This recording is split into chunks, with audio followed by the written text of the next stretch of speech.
வேளையில இந்த தீர்க்கதரிசி எரேமியா தீர்க்கதரிசி தேவனாலே தன்னுடைய தாயின் கர்ப்பத்துல இருக்கும் பொழுது தெரிந்து கொண்டார். உங்களையும் என்னையும் கூட அப்படிதான் அவர் நம்மை தாயின் கர்ப்பத்துல தான் தெரிந்து கொண்டிருக்கிறார். அதனால தான் இந்த நாள் வரைக்கும் ஆண்டவருக்கு என்று நாம் இருக்கிறோம். ஆகவே இந்த வேளையில அவர் சொல்கிறார். ஆனால் எரேமியா அவருடைய காரியத்துல பார்க்கும் பொழுது அவர் நான் சிறு பிள்ளையா இருக்கிறேன், எனக்கு ஒன்றும் பேச தெரியாது என்று அவர் தட்டி கழிக்கக்கூடியவராயிருக்கிறார்.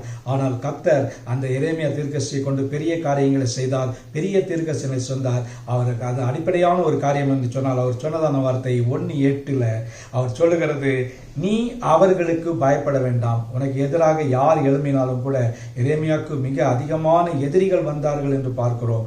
அப்படிப்பட்டவர்களுக்கு முன்கூட்டியே அவர் சொல்லுகிற வேளையில நீ அவர்களுக்கு பயப்பட வேண்டாம், உன்னை காக்கும்படிக்கு நான் உன்னுடனே இருக்கிறேன், நான் உன்னை காக்கும்படிக்கு நான் உன்னோடு கூட இருக்கிறேன் என்று கர்த்தர் சொல்கிறார். கிறிஸ்துவுக்குள் பிரியமானவர்களே, எரேமியாவின் தேவன் நம்முடைய தேவன்.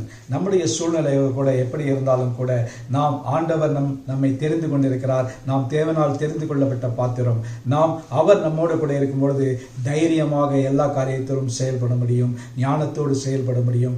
எரேமியாவோடு கூட இருந்த தேவன் உங்களோடு கூட இருந்து காரிய சித்திகளை வாய்க்க செய்வார். இந்த நாளிலே அப்படிப்பட்ட ஒரு நல்ல ஒரு வார்த்தையை பெற்றுக்கொண்டு நம்முடைய இந்த நாளை நாம் கடந்து செல்வோம். இந்த நாள் நமக்கு ஒரு ஆசீர்வாதமான நாளாக இருக்கட்டும். நல்ல ஆண்டவரே, இந்த எரேமியாவுக்கு நீ சொன்ன வார்த்தைக்காக ஸ்தோத்திரம்.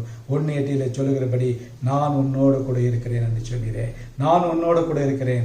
உலகத்தில் எத்தனையோ மக்கள் இருக்காங்க. கணவன் இருக்கலாம், மனைவி இருக்கலாம், பெற்றோர் இருக்கலாம், பிள்ளைகள் இருக்கலாம்.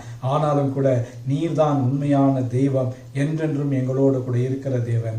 அதற்காக அந்த உத்தரவாதத்தை நீ கொடுத்ததற்காக நன்றி செலுத்துகிறோம். மீட்பர் இயேசுவின் நாமத்தில் ஜெபிக்கிறேன் நல்ல பிதாவே, ஆமேன் ஆமேன். கர்த்தர் உங்களோடு இருப்பாராக.